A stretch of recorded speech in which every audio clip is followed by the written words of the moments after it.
ஆளும் அரசு அறிவிப்பு அரசாக இருந்து வருகிறது என முன்னாள் முதலமைச்சர் நாராயணசாமி விமர்சித்துள்ளார். இது தொடர்பாக செய்தியாளர்களை சந்தித்த அவர், தரணியெங்கும் பரவியுள்ள தமிழர்களின் பண்டிகையில் தனியிடம் பெற்றது பொங்கல் திருநாளாகும்.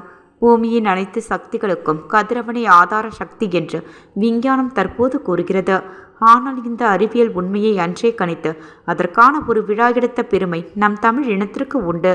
தமிழ் இலக்கியத்தின் முதல் காப்பியமாக கருதப்படும் சிலப்பதிகாரத்தில் இளங்கோ அடிகள் ஞாயிறு போற்றதும் என்று ஞாயிறை போற்றி பெருங்காப்பியத்தை துவங்குகிறார்.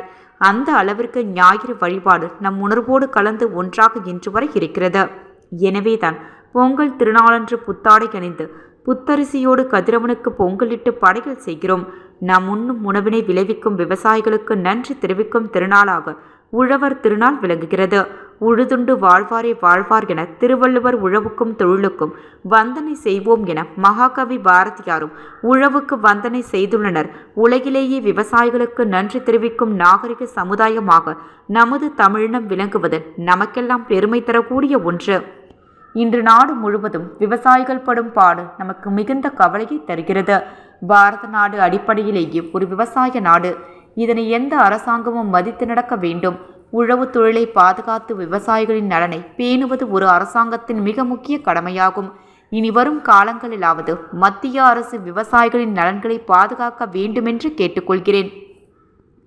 புதுச்சேரி மாநிலத்தில் 2016 முதல் 2021 வரை காங்கிரஸ் தலைமையிலான ஆட்சி இருந்த போது விவசாயிகளுக்கு 21 கோடி ரூபாய் கூட்டுறவு கடனை ரத்து செய்தது. விவசாயிகளுக்கு பயிர் காப்பீட்டு திட்டம், பயிர்களுக்கு மானிய திட்டம், வெள்ள புயல் காலங்களில் நிவாரணம் மற்றும் விதைகளுக்கும் விதை பொருட்களுக்கும் ஊக்கத்தொகை இவைகள் எல்லாம் வழங்கினோம். இப்போது புதுச்சேரியில் உள்ள என்ஆர் காங்கிரஸ் பாஜக கூட்டணி அரசு 10 கோடி ரூபாய் விவசாயிகளுக்கு கடன் தள்ளுபடி என்று சொல்லி அதை கூட நிறைவேற்றவில்லை. இந்த அரசு வெறும் அறிவிப்பு அரசாக இருந்து வருகிறது. இந்த நிலை மாற வேண்டும். விவசாயிகளுக்கு நாங்கள் நடைமுறைப்படுத்தியதை போன்ற அனைத்து திட்டங்களும் நிறைவேற்றப்பட வேண்டும். தை பிறந்தால் வழி பிறக்கும் என்பது போல் இனியாவது விவசாயிகளுக்கு நல்ல காலம் பிறக்கட்டும். பொதுமக்களுக்கும் குழந்தைகளுக்கும் உழவு தொழிலின் அருமையையும் விவசாயிகளின் பெருமைகளையும் நம் குழந்தைகளுக்கு எடுத்து சொல்லி அவர்களை மதித்து நடக்க கற்றுக் கொடுக்க வேண்டும். பொங்கல் திருநாள் உழவர் திருநாள்.